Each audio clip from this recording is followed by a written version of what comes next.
Hello, and welcome to the first episode of the Canceled Misfits podcast. What is the Canceled Misfits podcast, you might ask?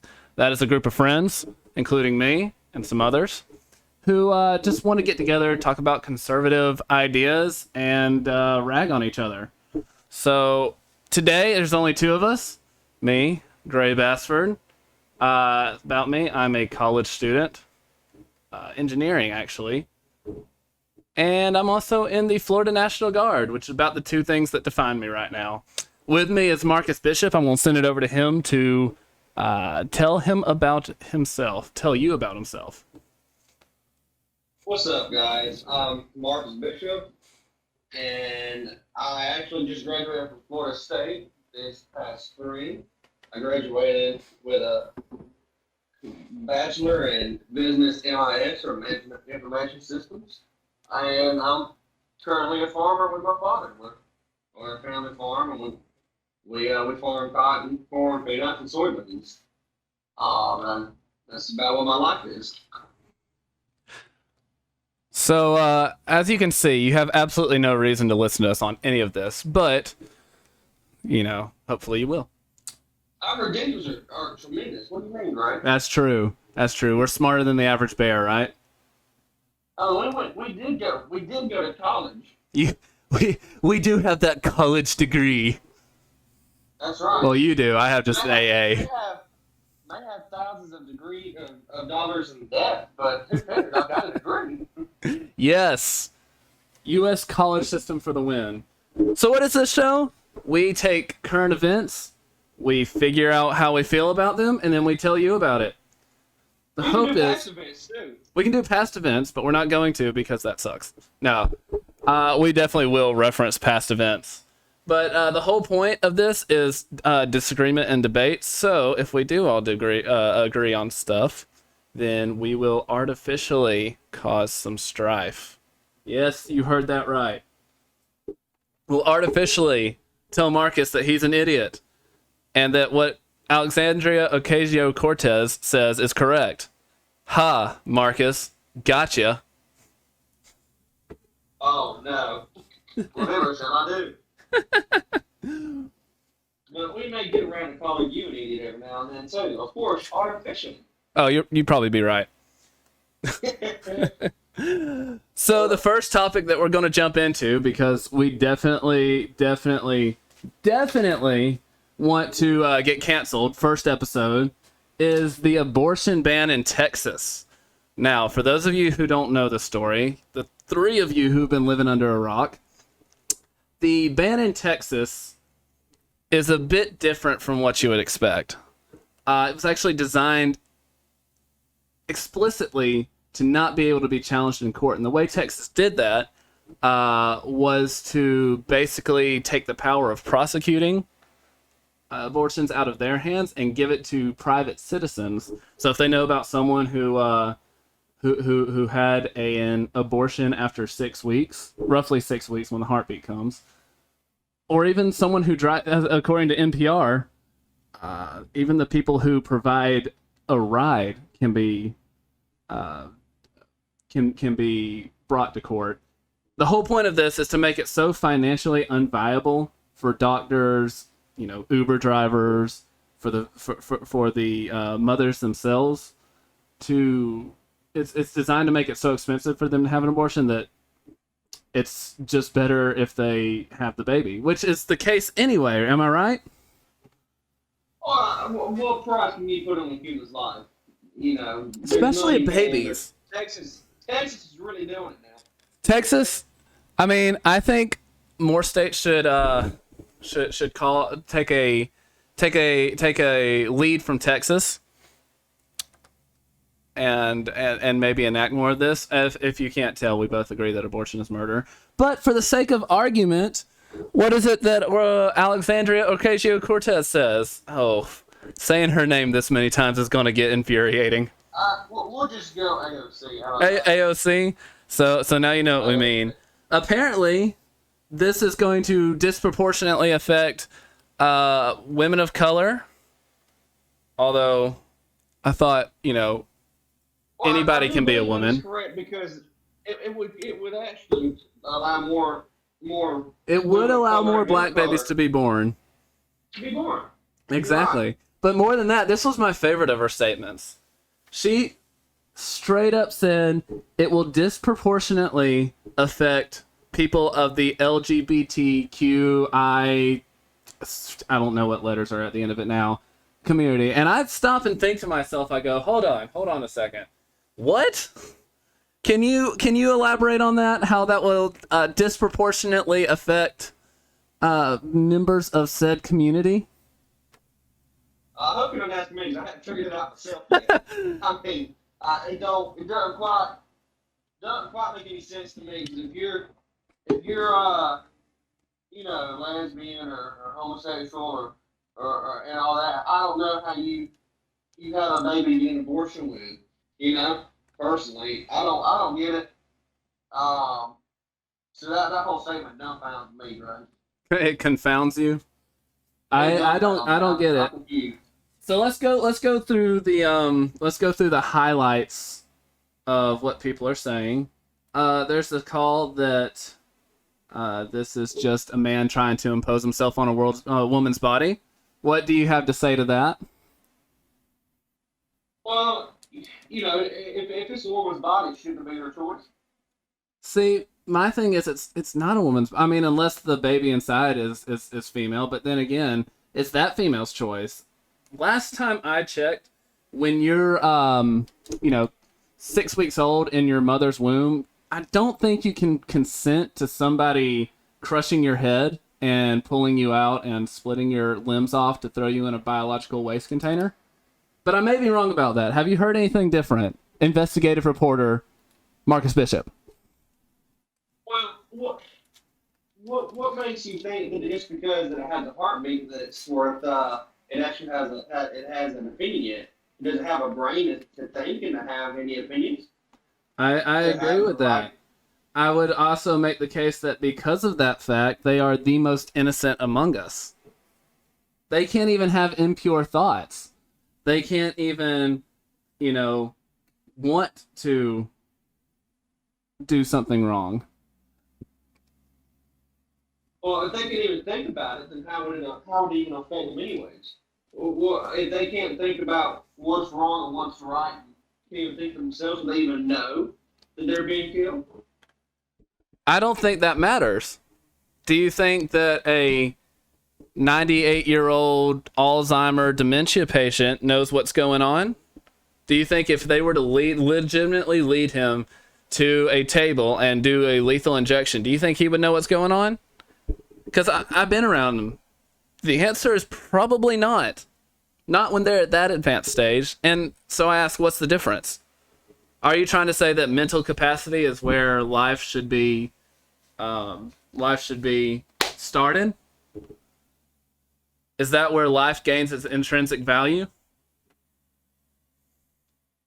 To an extent, it's more to when the brain reaches more maturity level. It's more in the brain to think, and I think that even though the Alzheimer's they have very limited brain capacity, they can still think to an extent. Babies can't think at all. That's a fair point. So at what level of mental capacity does someone have intrinsic value and deserves not to be killed by their parent, by their mother, and their father? Because let's be honest, there are plenty of guys who absolutely love the fact that abortion's legal. It means that they can, go off and have sex with whoever they want and not worry about the consequences. At least not the reproductive ones. I'm sure chlamydia might still be on their mind. Well, according to some laws in some states, really, you can even have the baby come out of the womb before it's killed then. So A partial birth abortion? Yeah, a partial birth abortion, and at that point, is that when the brain's developed enough, or is it before that or after that? And that's my thing. You can't realistically put a value on that, because some people don't ever develop past how their brain is at 5 years old. how can that be a measurement tool? So my thing, That's exactly right. so my thing is, there's only one. There's another thing too. You learn in basic. Honestly, I think I learned this in elementary, maybe middle school biology. Is that there's 5 distinct things that scientists use to determine if something's alive or not. Actually, viruses are not considered alive because they only have 4 of these 5. And the one they don't have is the ability to reproduce by themselves. So a virus needs a host body to infect, and then it puts their DNA into the host body's cells for them to replicate and basically grow more viruses and all that. It can't do it on its own like bacteria can. And my thing is, babies have been known to react to external stimuli. Babies have been known to hit all of these other ones. But I'd be willing to admit that, as right then, they can't. They can't reproduce by themselves. They will reproduce at all. It would be very strange to, be able to at that time. But then again, neither can a 2-year-old. So life has to start at conception. Because if life doesn't start at conception, life doesn't start ever. And I think, well, on the flip side of that, what would be conception? What could you name conception? Could you say that a condom would be abortion because you're stopping conception? You're killing what could be a baby. yes, Or birth control and abortion. but Or can be. so that's a good point, and that's a lot of Christians actually struggle with that. My answer to that would be up until the point where the sperm meets the egg and fertilizes it, you only have half of the DNA for a human. It's not going to grow into a baby by itself. A female's egg is not going to grow into a baby by itself. Sperm is not going to grow into a baby by itself. It will never be able to grow by itself, and that's why life for a human doesn't start until the sperm, the egg meet, form, conceptualize into a human. Do you think that there's a point where the sperm and the egg have met, and there's a point between then and a certain point where it's okay to have an abortion, or once they meet, it's done? It's life at conception.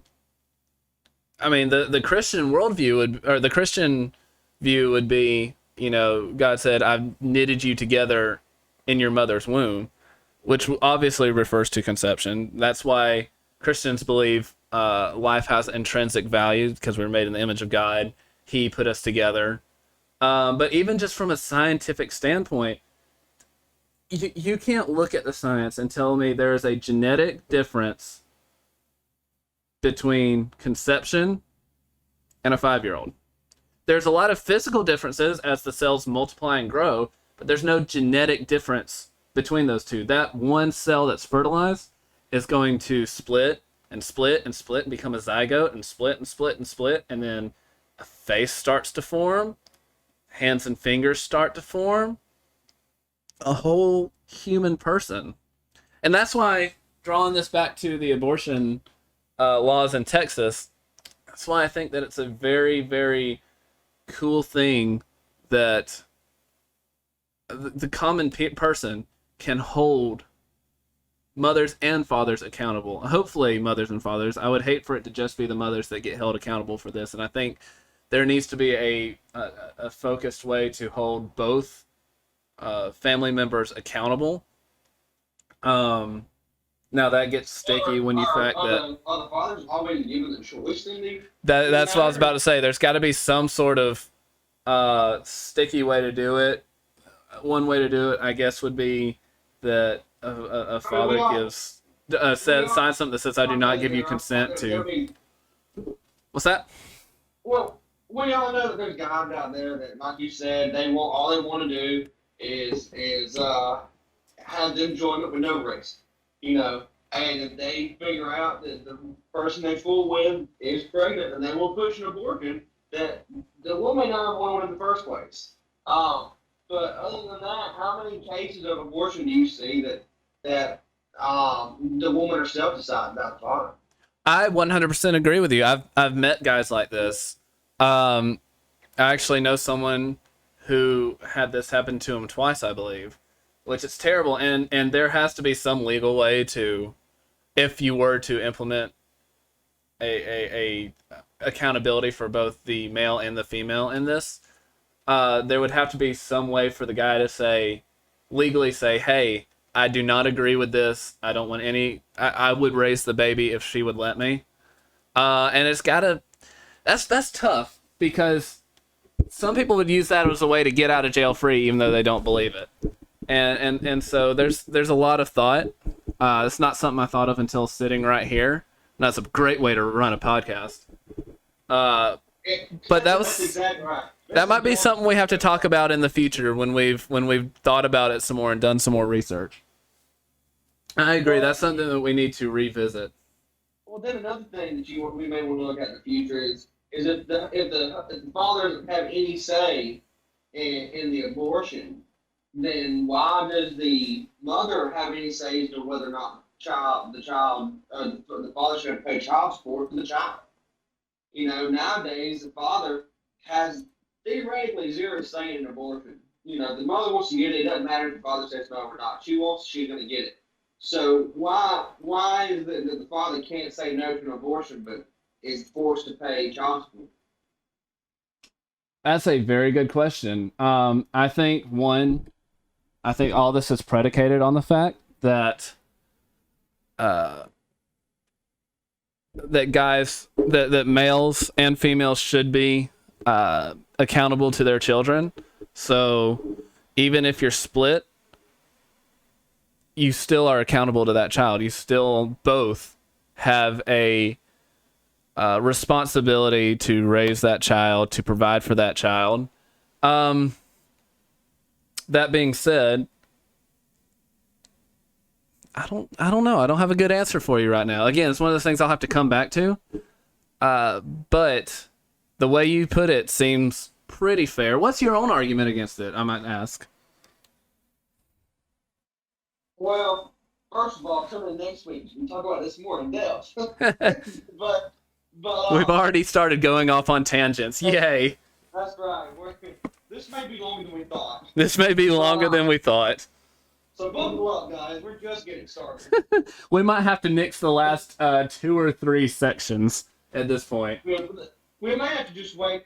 We were going to do 3 topics. We may just do this one. We may just do this one for like a half hour. But me personally, I think that it's wrong that a mother can get an abortion where the father has no say. But in that same token, the mother can force a father to pay child support.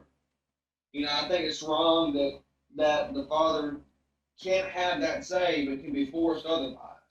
So a question here: would you think that if the mother chooses to have the baby without him, do you think that she should sign some sort of consent that she's having it without the father's approval, or do you think that fathers should be forced to be part of their lives? Because honestly, the way we do it now may not be the best way, but fathers should still be a part of their kids' lives.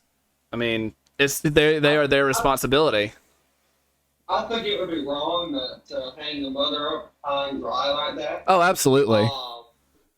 And if you go into the side of I don't want to have this baby, then you get into the whole what do you believe in abortion aspect, and then you get into what other way is there? If you don't want to abort or kill a human being, there's no other way to do it. You have to be part of it. So I think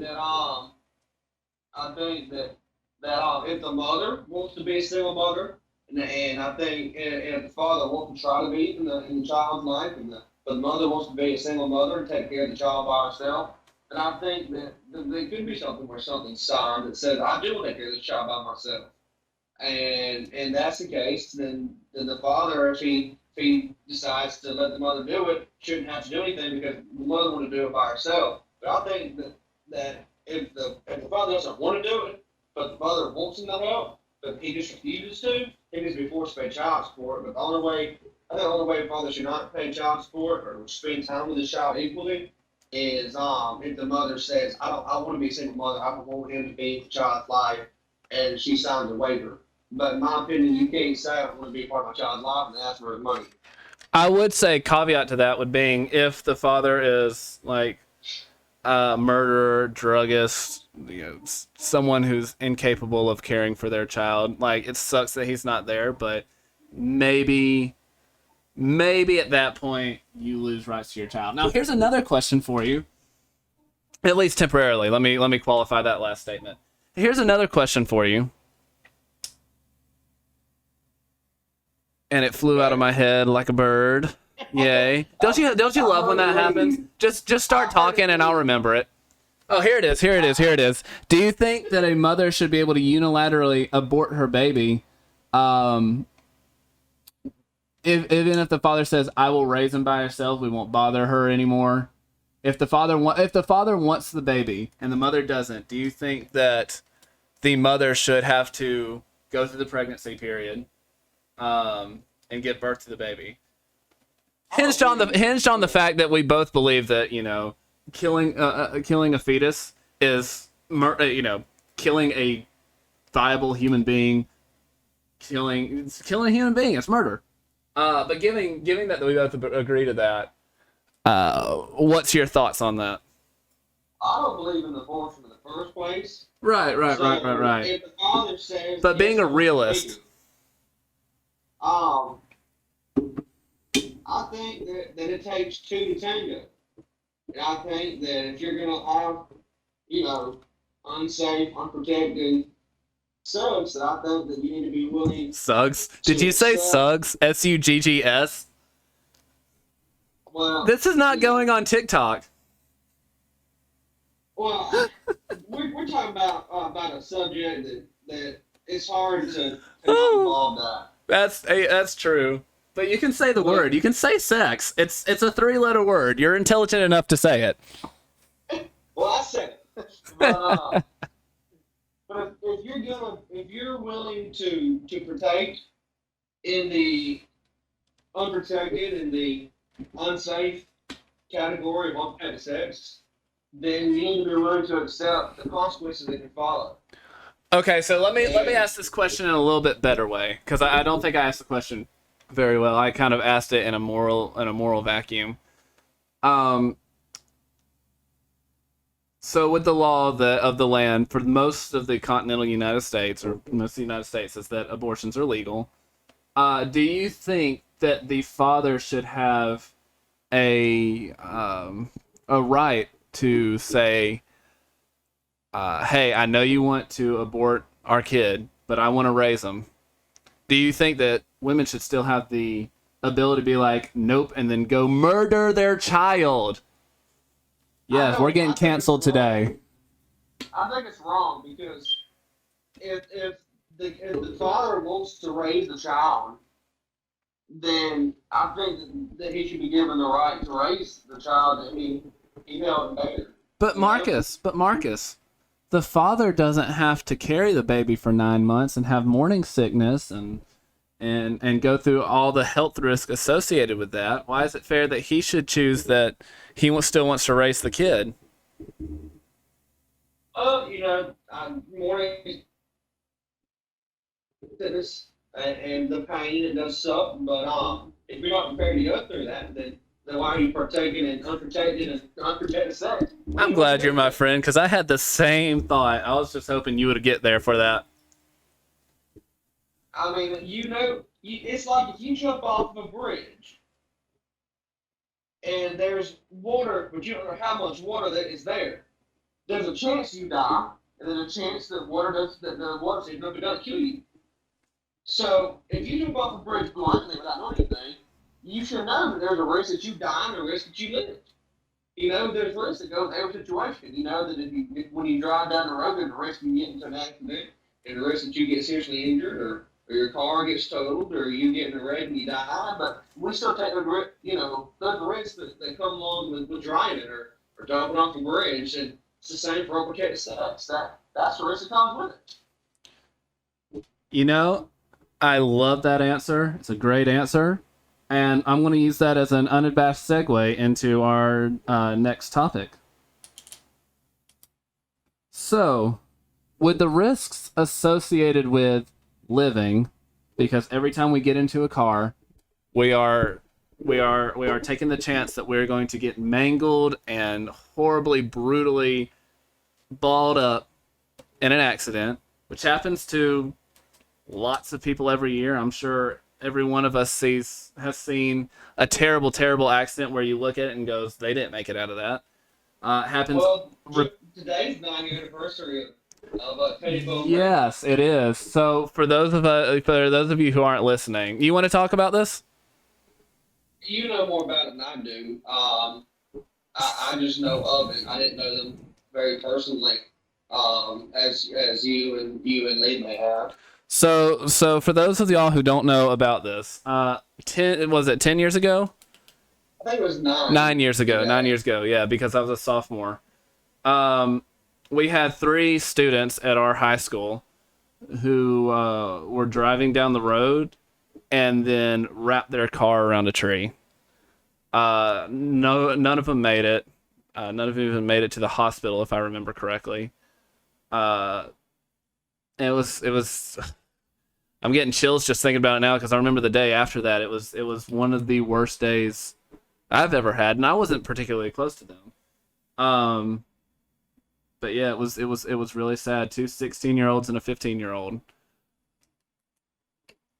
I remember, I didn't go to Meads High School. I didn't go to high school with you and Lee. I went to a totally different high school. And you're saying, you've been in the same community in the area that we're at.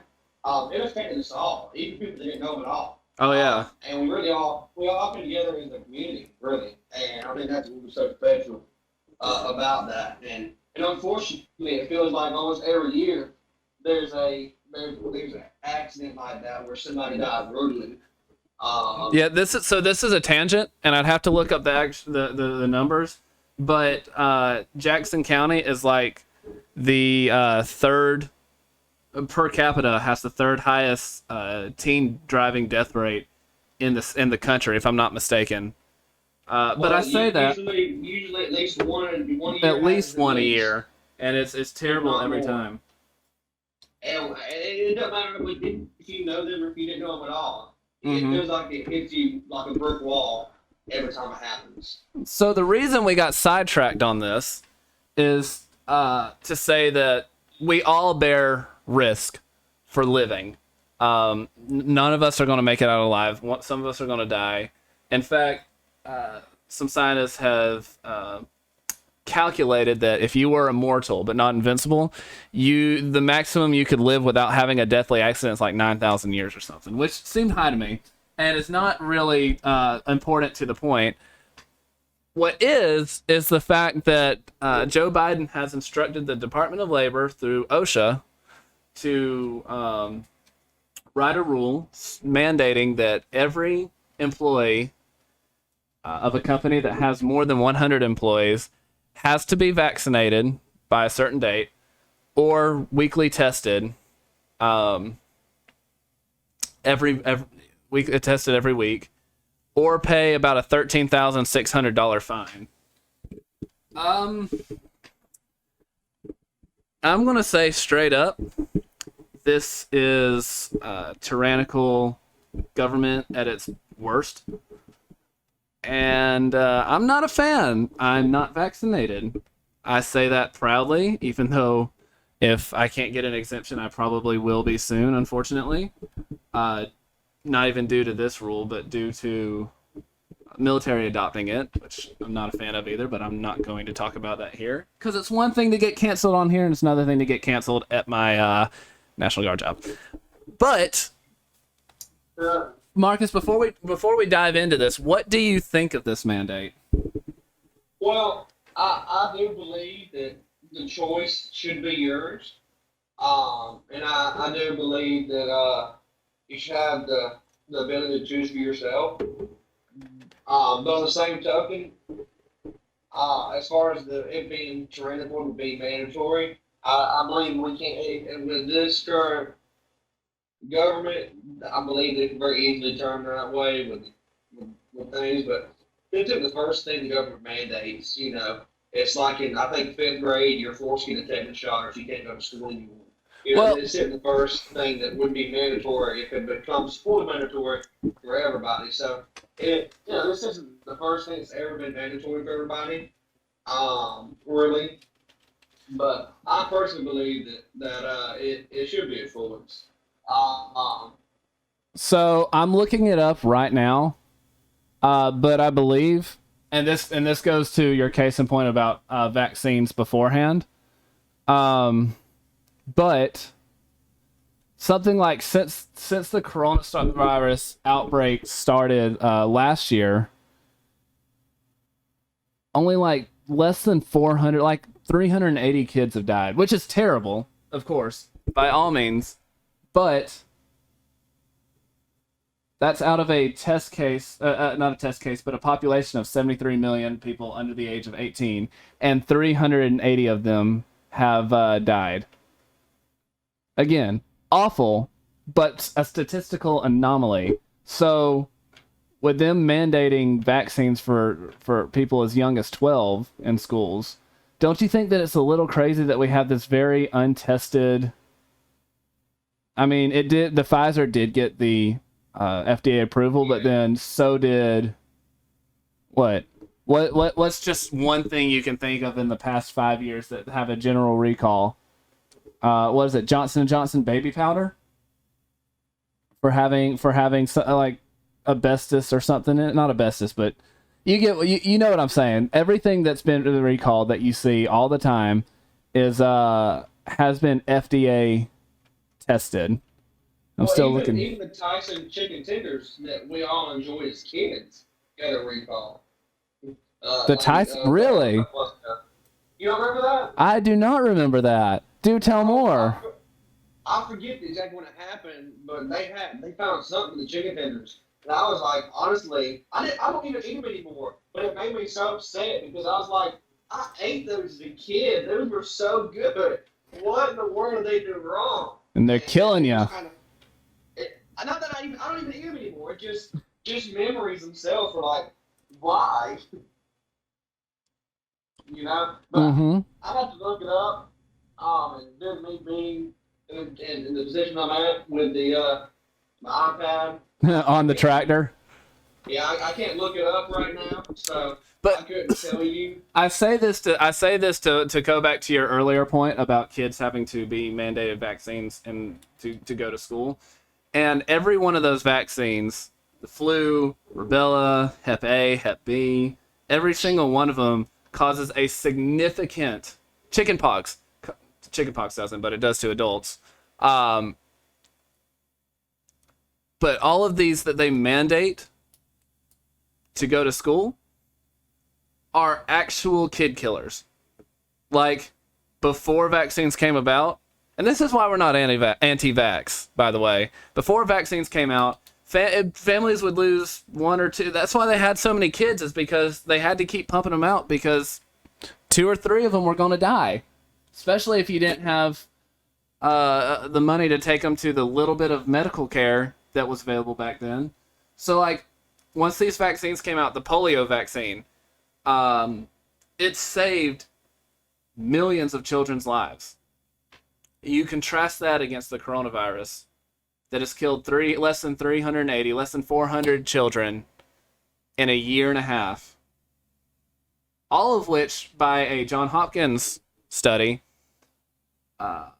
had some form of comorbidity. It wasn't just a completely healthy kid who didn't have asthma or leukemia or a whole bunch of other things just dying from it. Usually it gives them sniffles, cough, maybe a little fever. Is that enough to mandate a vaccine for the kids once it's approved for children under the age of 12? Or even children aged 12 to 18, who it's already approved for? I don't think that mandating that should occur anyways. But I was just saying that if, as far as making a big deal about things being mandated, this isn't the first time that things have been mandated. This isn't the first time a vaccine's been mandated or anything. So I mean, I'm not saying the vaccine should be mandated. I think it should be a personal choice. I also do believe that the vaccine has become uh, extremely too polarized as far as political stance goes as well. Um, but I don't think it should be mandated for anybody. I believe it should be a personal choice. But I would just say, bring up the point, this would be the first time that things mandated. You're forced to pay taxes on all your stuff. You're forced to get shots of skins. So I mean, this isn't the first time you're forced to do something in this country. Is all that I was saying. Is this will be the first time. So just keep that in mind whenever you have such a big fit about a mandate. But I don't believe it should happen. So with the vaccine being so widely available, and a very large, I'm looking at the numbers right here. Go back a page.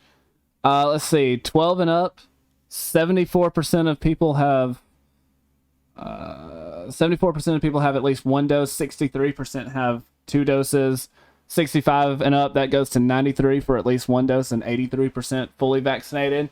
And all that averages out to 63% of the first dose given and 54% fully vaccinated. This is off of the New York Times COVID tracker. At this point, the vaccine has been available for months and months for free. At this point, one, do you think everybody's had the choice? Now that everybody's had the choice to get it, the people who got it, good for them. The people who didn't, good for them. Everybody lived their lives and deal with the choices of their actions one way or the other. Or do you think that basically, if you choose anything other than that, and you might disagree with me on this, but if you choose anything other than that approach to this, you're basically saying the vaccines don't work. Well, I believe, I personally believe that if you don't get the vaccine, then it would be smart to take something like a vitamin C or immune booster vitamin, because this, while it may not kill you personally, it could really damage your body and it could give you a really tough time. So I think you should at least do something as far as the lines of taking immune Oh, supplements. absolutely. When I had it a few weeks ago, I was taking vitamin C, zinc, quercetin. Um, yeah, I think that was the whole thing. Vitamin D. I mean, absolutely. And that was enough for me to fight it off with no lasting effects. I think after I got my negative test, I still couldn't smell for like 3 or 4 days. When I had it back in the winter, we were spreading chicken litter for our farms and stuff. You were glad not to be able to smell anything, weren't you? I couldn't smell it. And I sprayed for our farm, and there's chemicals that I know the smell of. And I couldn't smell them. And even up into this summer, like me personally. Wow, it really did a number on you. It really did. Like, I'm vaccinated. I chose it for multiple reasons. Yeah. So do you mind me saying talking about your family a little bit? Would you mind me saying something about that? Well, I can say real quick, you don't do. Yeah. You can look another one, but my mother has a disease called lupus, which is where the body basically attacks itself over time. The immune system attacks its own body after so long. And that caused her to be very, very susceptible to COVID. Yeah, so which means that she actually, I don't know if she's got it yet, but I think she has to wait so long, from the last shot, but you can get a booster shot earlier when you had the immune suppressive disease. So she plans on getting that when she can. So my question for you, Marcus, is: has that affected how you view taking the vaccine? Do you think did that push you to think maybe it shouldn't be a choice? Because I'm curious, because I don't have anyone who's immunocompromised in my family to that degree. My parents have both gotten the vaccine. So even with them being in their 50s now, it doesn't, there's really no one around me to push me to get in the vaccine for their sake. That being said, I'm sure having that changes the math for you. Well, not only my mom, but I have an aunt and an uncle who are both ARMPs, and they work in the medical field. They work with COVID every day, and between my mom and my aunt and uncle talking, um, you know, they talking about how they've seen the vaccine work, and they've seen people die, and they see them come in and be fine one day, be dead 2 days later. Just listen to them talk about how they can eat. I even had them say that they have a doctor there that can look at X-rays of people that have COVID, and they can look at the vaccine. They can look without any names, any record, just the two X-rays, and say this one has the vaccine and this one doesn't, and he's spot on from time to time. And just hearing stories about people with the vaccine, without the vaccine, and my mom, she kind of wanted me to get it because she wanted to be safe, and it's hard not to, when you really love your mother, it's hard not to want to do what you can to protect her. Oh, of course, of course. And it's all right for my mom. And say my mom was immunocompromised, I don't know if I would have got it. So I got you. I don't know or not, but I know that a huge factor in that was my mother's health, and knowing that, because in my eyes, if she would have got COVID even with the vaccine, and it would have killed her, then I wouldn't be able to live with myself knowing that if I'd been willing to give it to her, or if it would have been my fault that she's gone, then I wouldn't live with myself. And that's a fair point. And another thing is kind of, I hate to know that it's my fault that young lady down the street, she got it from me, and she got it from me. Right. That's one thing, is the vaccine is not always just about how you feel and what oh, I don't really need it. You got to think about it from other people's self. Could you give it to my mother, or could Joe down the street, he give it to my mother? So my viewpoint is it shouldn't be forced, but at the same time, you should look at it from more than your perspective, because there's more than just you in this world, and I know that it's hard to look outside of yourself sometimes, and it's hard to see it from outside of your perspective.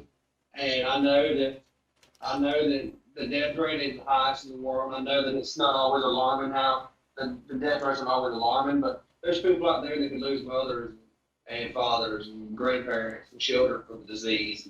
And you got to think about their health and their family's emotional well-being as well. So, Well, there you have it. Marcus says you should probably get it. You should probably look at it from multiple angles and get it, but it shouldn't be forced. I say get it if you want. Don't get it if you don't want to. It's your choice. That's all we're going to have for tonight. We definitely have some threads to pull on next time, or not, depending on how crazy the news cycle is. But we enjoyed it. Thank you for listening. Marcus,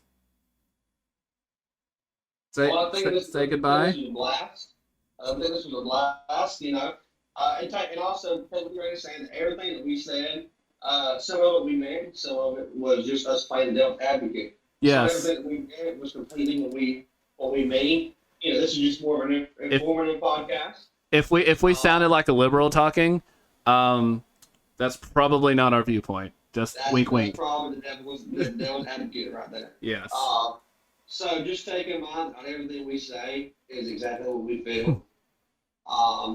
This is meant to be informative, and I believe it was a blast for me. Absolutely, and I think we're going to get better, especially when we can get Lee and Timmy and all them to join up. I think it'll be so much better. All right, guys, I will see you. We will see you. Hopefully, more of us will see you on the next one.